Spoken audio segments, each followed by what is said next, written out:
안녕하세요. 김태훈의 현명한 투자자 방송 시작하겠습니다. 본 영상에서 다루는 내용은 투자 권유가 아니며 각개인의 투자 판단에 대한 책임을 지지 않습니다. 별도 SNS 채널 가입을 유도하거나 투자 권유 및 유료 리딩 서비스를 홍보하는 불법 사칭 계정에 유의하시기 바랍니다. 자, 오늘은 이 에르코스라는 이 회사에 대해서 요즘 굉장히 시장에서 핫한데요.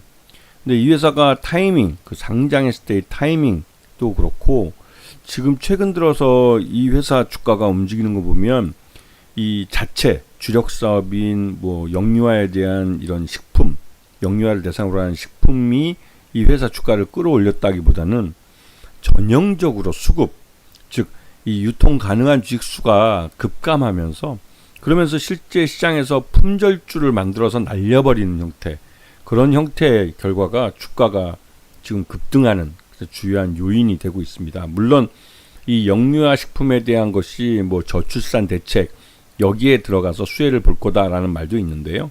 그건 뭐 대선 공약으로 나오는 말들이라 매번 우리나라가 이제 저출산에 빠져들었을 때 매번 나오는 뭐 테마이기도 합니다. 그런데 거기에 딱 맞는 회사이기도 하죠. 하지만 전반적으로 이 지금의 이 주가 급등은 과도하게 이제 그 유통 주식이 줄어들어서 그래서 품절주가 돼버릴 때 나타나는 전형적인 모습을 나타내고 있습니다. 지금 보시게 되면 에르코스는 크게 두 가지 사업을 하고 있는데 첫 번째 영유아식하고 케어푸드 쪽, 이쪽은 실제로 지금 돈을 벌고 있는 캐시카우 역할이 되고 대체식품 쪽은 아직 그렇게 크게 그 성장하지 못하는 육성을 해야 된, 더 투자가 돼야 될 그런 사업 분야입니다. 그래서 지금 이 영유아식에서 루솔이라는 이 브랜드를 사용하면서 이유식이나 영유아식 이쪽이 크게 이제 돈을 벌어다 주고 있는 그 사업 분야이기도 하고요. 이쪽에 이제 친환경 식재료를 사용해서 아이들이 안전하게 먹을 수 있는 영유아식과 이유식 이런 것들을 만든다고 해서 이게 엄마들 사이에서 굉장히 큰 인기를 얻으면서 회사가 이제 스펙을 통해서 우회 상장도 할 수 있게 된 겁니다. 그래서 이 회사가 지금 성장 로드맵으로 지금 스펙과 합병할 때 제시한 게 지금 현재 캐시카우인 영유아식 사업을 기반으로 해서 여기서 벌어들인 돈을 케어푸드 해가지고 요양원이나 병원에 있는 나이 드신 오래된 나이 드신 노인네들을 위한 이런 케어푸드를 개발을 하고 그렇게 해서 이제 영유아식과 함께 새로운 그 노인들을 대상으로 하는 이런 어르신 식품을 또 하나의 이제 성장 발판으로 만들겠다는 것이죠.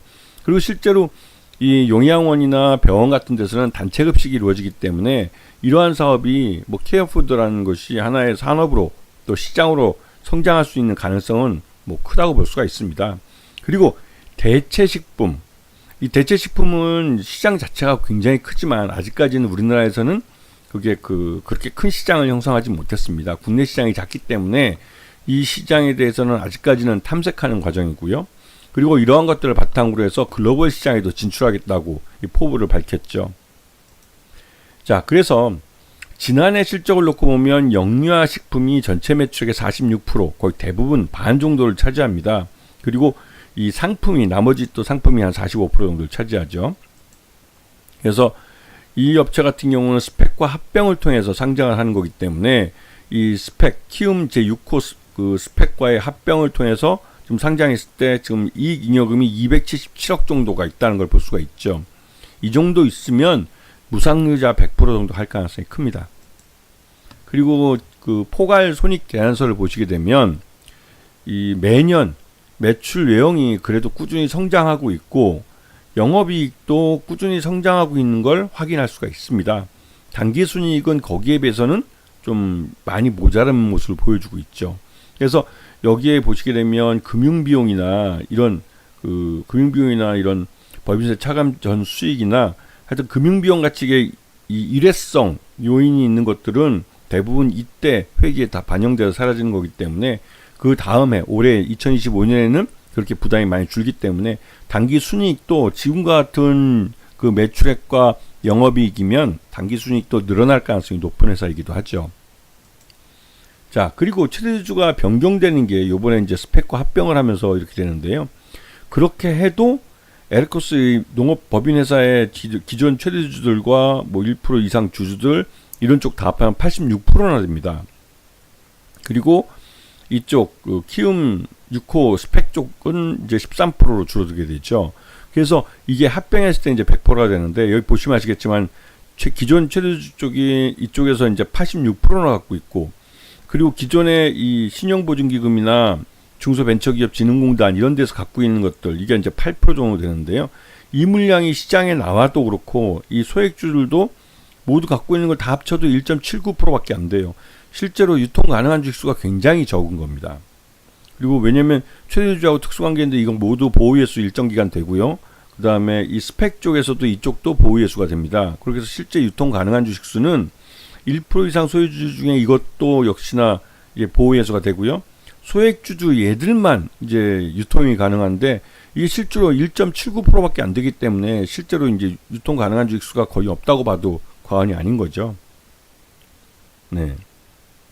그런데 이 최근 들어서 에르코스가 이게 영유아 시기 저출산 대책에 수혜를 볼 거다라는 말이 나오면서 시장에서 묻지마 매수가 유입되면서 거의 단번에 그냥 주가 급등을 해버렸어요.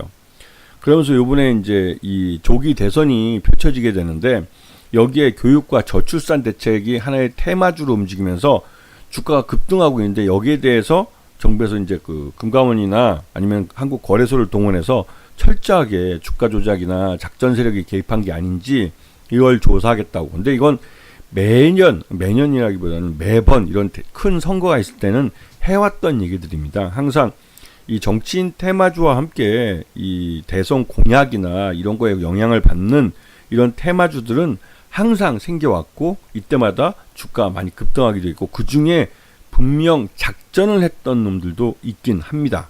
하지만 이러한 시장 내에 투자자들의 비이성적인 묻지마 매수가 만들어낸 결과이기 때문에 이거를 어떻게 뭐 작전이다 해서 처벌하기에는 굉장히 어려운 측면도 있죠.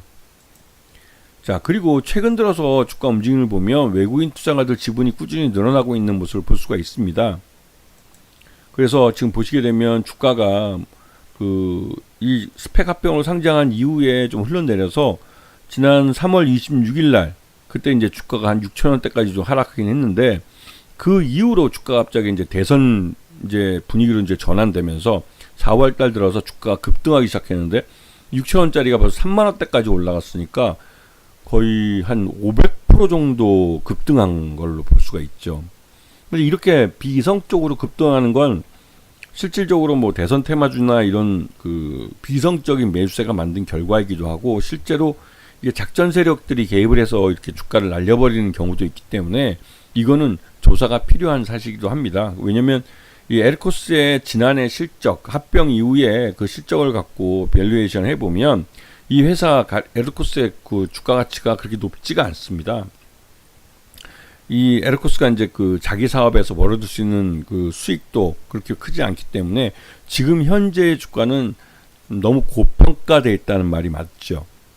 그리고 실제로 이게 상장한 이후에 이 대선 테마주 바람이 이제 꺼지고 나서 주가가 이제 뭐 실제로 이런 대선 테마로서, 그러니까 정책으로서, 공약으로서 어떤 지원을 받아서 이게 우리의 세금이 들어가는 그런 정부의 정책으로 만들어져서 수혜를 받는다면 실적이 더 증가하겠지만, 그렇지 않고 막연한 기대감으로 이렇게 주가를 밀어 올린 거라면 이런 주가는 계속 유지되기가 굉장히 어렵습니다. 그래서 대선 테마가 바람이 이제 잦아지면 다시 또 처음 출발했던 그 자리로 돌아오게 되는 것이죠. 그렇기 때문에 뒤늦게 여기에 들어가서 이 폭탄 돌리기에 뛰어든 투자자들은 실제로 낭패를 보는 경우가 많습니다. 왜냐하면 이렇게 급등했던 주가는 실제로 이 주가가 다시 여기까지 회복되는 데는 뭐 많은 시간이 걸릴 뿐더러 실제로 이게 돌아가는 경우도 그렇게 많지는 않기 때문에 그렇죠. 왜냐하면 회사의 에르코스의 그 기업 가치가 하루아침에 이렇게